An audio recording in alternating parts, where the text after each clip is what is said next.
Happy watching!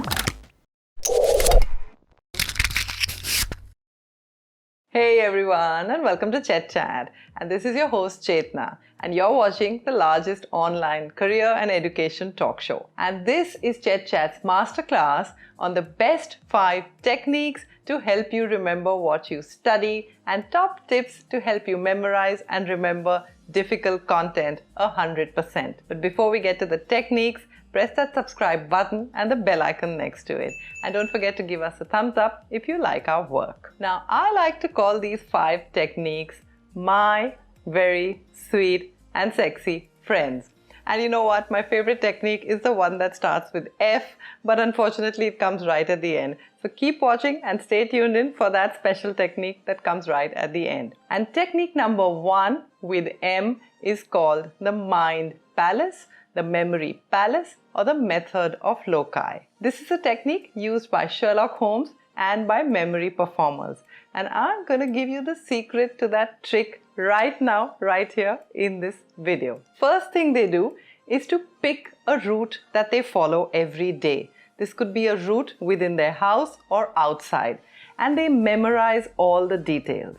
And the next thing they do is that they add vivid and visual imagery to the route. So let's walk into Sherlock Holmes' room to see how this is going to work for us. So let's say you enter Sherlock Holmes' room and you turn right. And the first thing that you see to the right is an armchair. So let that be the item number 1 on our list. The next thing that you see is a brown bamboo bookshelf. Then you come to a bedside table. Item number 4 is a bed. And next to that is a blue standing fan. Now let's assume right now that these are the 5 things in Sherlock Holmes' room. Now this gives him 5 hooks on which to file 5 pieces of information. Some tips out here: mentally go over this again and again so you remember the sequence really well, and also add some imagery. Try to put a fabric on the chair, try to imagine the color of the brown shelf, the bamboo, the bedspread on the bed, the exact color of the blue fan, etc. Put some details onto it. Now let's say that Sherlock Holmes walks in to investigate a suspect. And the first thing that he notices is that the suspect is wearing an expensive suit. So he imagines that this expensive suit is sitting on his armchair. And it's really crisp and clean, and he's trying to sit on the chair and he can't because his fabulous looking coat is hanging from his armchair.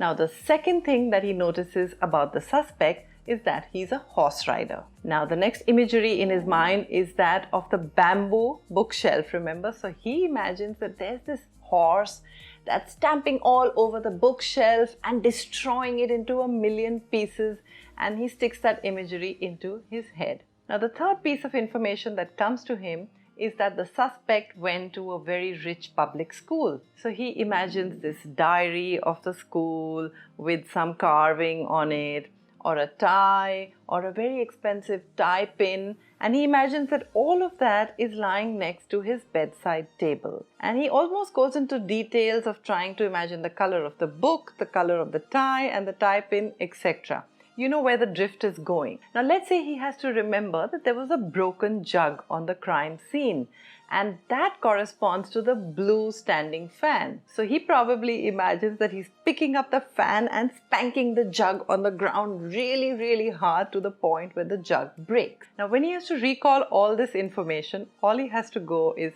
armchair, bamboo bookshelf, bedside table, bed and blue fan, and bingo, everything comes right back into his memory. Remember that the more grotesque and more violent the images are, the more likely you're able to remember them. Now let's come to technique number 2, which is V for visualization.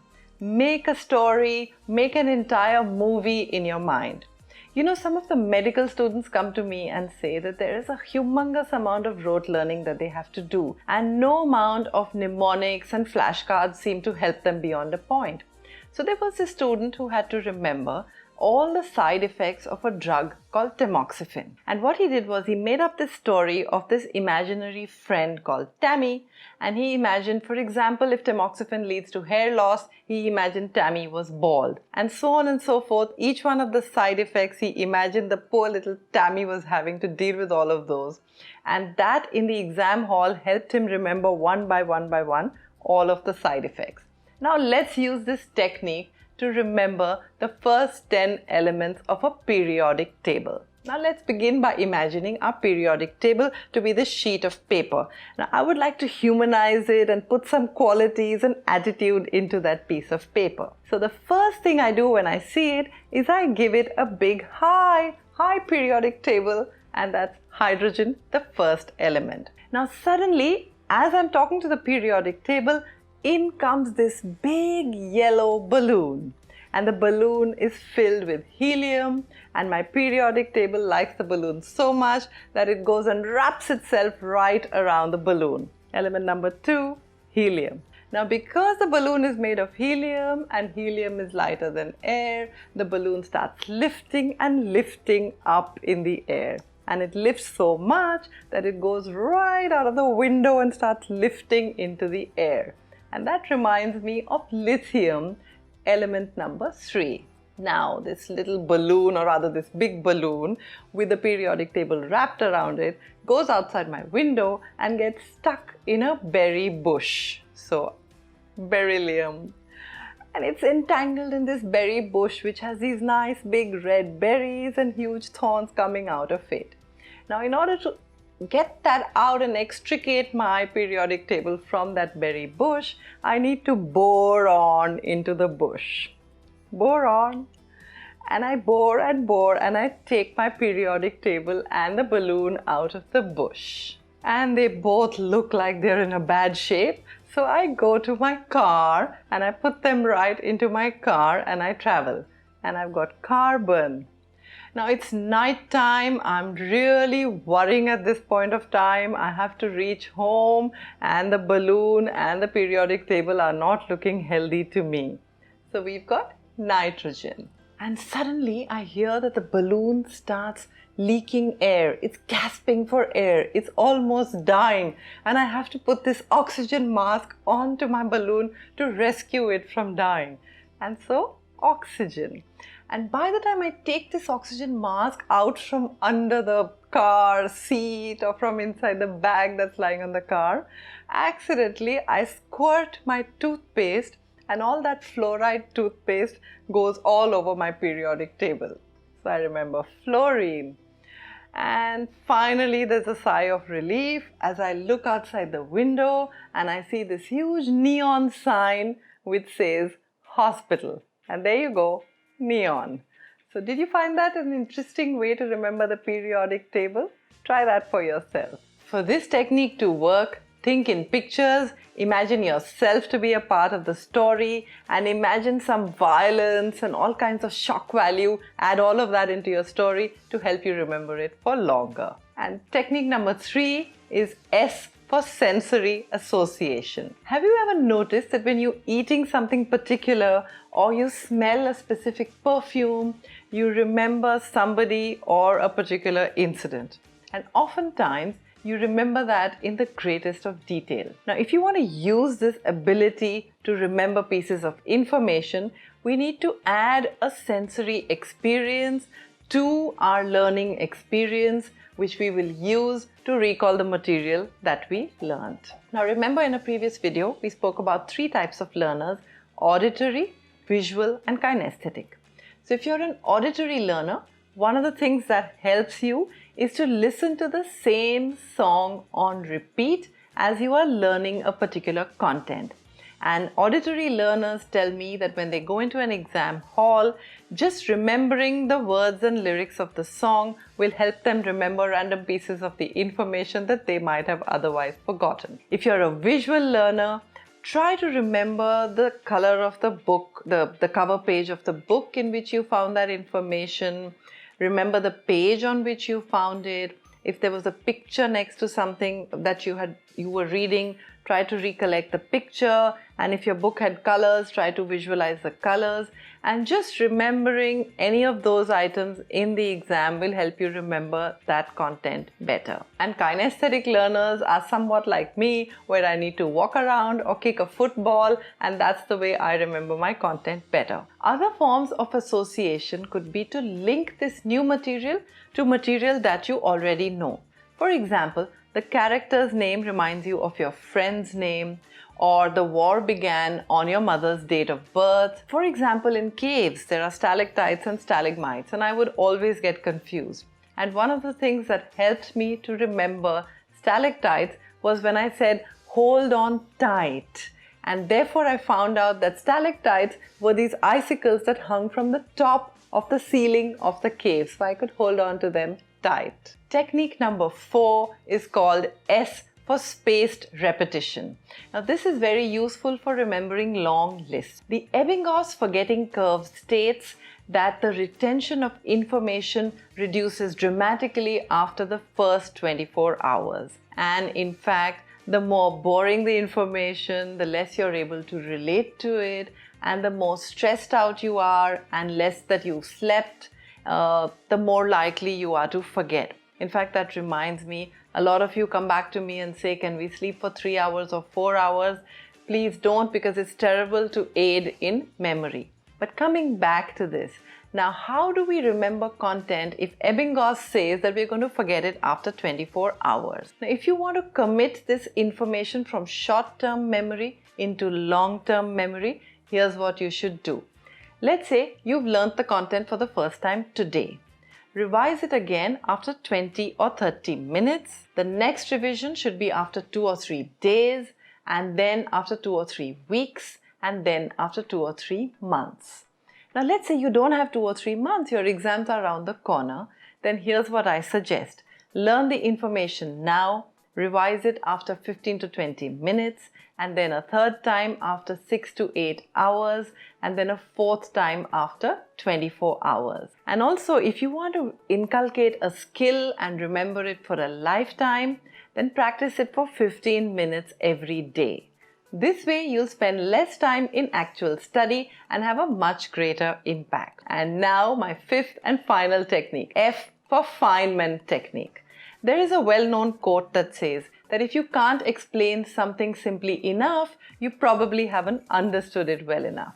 So Richard Feynman was an American physicist who won a Nobel Prize for quantum electrodynamics. And he was also known as the Great Explainer because apparently he could explain the most complicated concepts in the most simple manner. So let's quickly run through the 4 steps of his technique, and then we're going to take an example to see if we can use it in the way we want to. So the first thing he says is write the concept on the top of the page.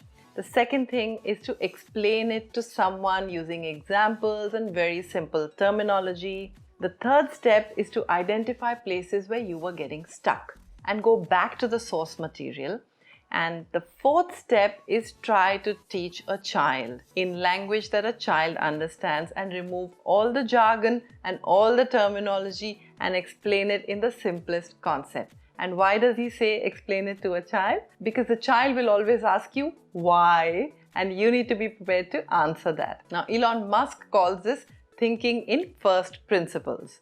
Now, let's use Feynman's technique to understand the concept of osmosis. Now, the definition of osmosis is that when solvent particles travel across a semi-permeable membrane from an area of less concentration to an area of higher concentration. Now, I often get confused.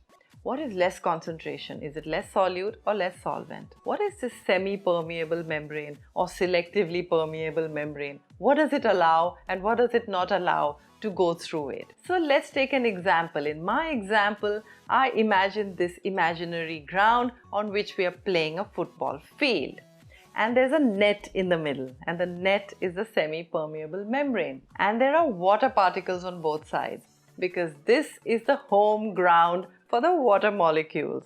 And because the net belongs to the home team, it allows the water molecules to go through freely from one side to another side. And in come the opposition. The opposition is this big, burly team that has these big shoulder pads, they're really ugly looking, huge, big men. And just imagine those salt molecules to come in on one side of the football field. Now, because the net doesn't like them, because they're not home players, so it doesn't allow those big burly players or the salt molecules to go through. So what happens? They've got these big players on one side, and you've got your home team spread on both sides of the net. And suddenly you'll find all the home team players rush towards the side on which these salt molecules are present in order to beef up the defense. And they run across, and of course some of them are going to stay back to keep their own goal defense, but most of the molecules will flow from the side where there were no salt particles into the side where there were these bulk of salt particles. And bingo, there you have it. That's osmosis for you. And now let me give you 5 quick tips to help you remember what you study and memorize your content for a long period of time. The first is the most obvious, which is to understand. Understand the ramifications and implications of what you're studying, and that way you'll be able to remember it for longer. The second tip that I want to give you is called the serial position effect.